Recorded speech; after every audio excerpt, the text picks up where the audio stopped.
femmes, j'espère que vous allez bien. Alors aujourd'hui je vous propose une vidéo pour la pleine lune du 6 avril.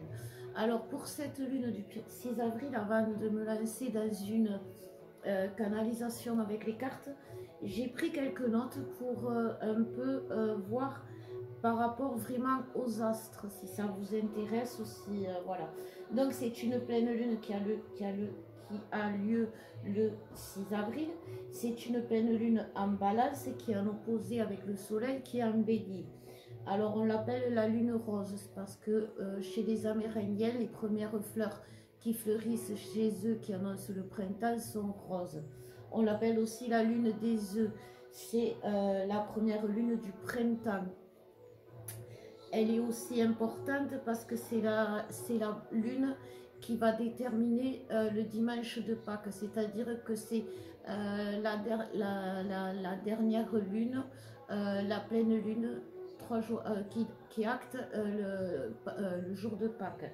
Donc cette semaine, donc bien sûr elle est en semaine sainte, elle est vraiment spéciale cette pleine lune. Elle a beaucoup d'énergie et des énergies alors c'est pas de violence, mais c'est vraiment de tempête.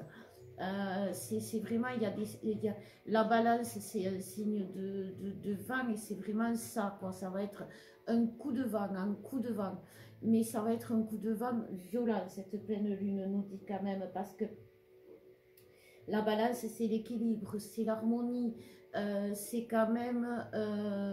alors, elle aime tellement la paix qu'elle est capable de faire des compromis, la balance. Elle est capable de prendre sur elle, la balance, pour que tout le monde soit en harmonie.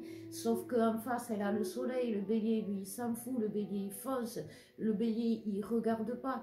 Et ça va être explosif. C'est une rencontre entre deux énergies qui vont opposer, j'ai envie de dire, qui vont créer une explosion à l'intérieur.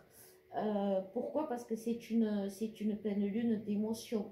Les pleines lunes, c'est ça, c'est l'émotion, c'est la réflexion. On fait le bilan. C'est une pleine lune où on se réconcilie, ou alors on va couper aussi. C'est une pleine lune où on fait des choix. C'est une pleine lune qui est décideuse d'une fin. C'est-à-dire que quand même, puisque comme on vous disait, c'est la dernière pleine lune, en fait, avant Pâques, c'est-à-dire que la dernière pleine lune, le prochain dimanche, à chaque fois, c'est sûr, c'est Pâques. Pâques, c'est la mort du Christ. C'est quand même, il y a cette...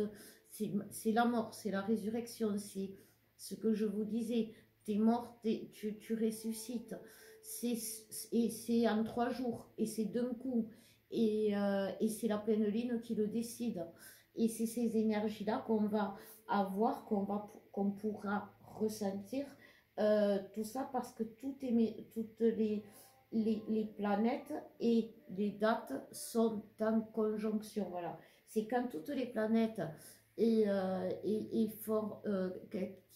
se forment cette conjoncture fait que ça peut faire ces tempêtes violentes, ces morts subites et ces résurrections.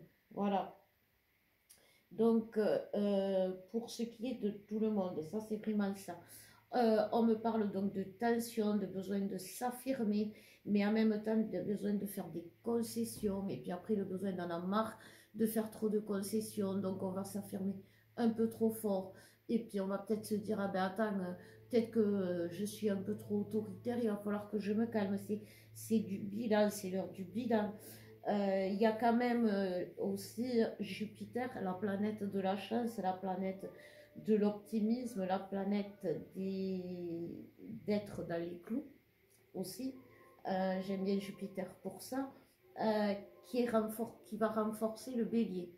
Donc le bélier, il y aura plus de force que la balance face au compromis. Peut-être qu'il y aura moins de compromis, qu'il y aura des situations où il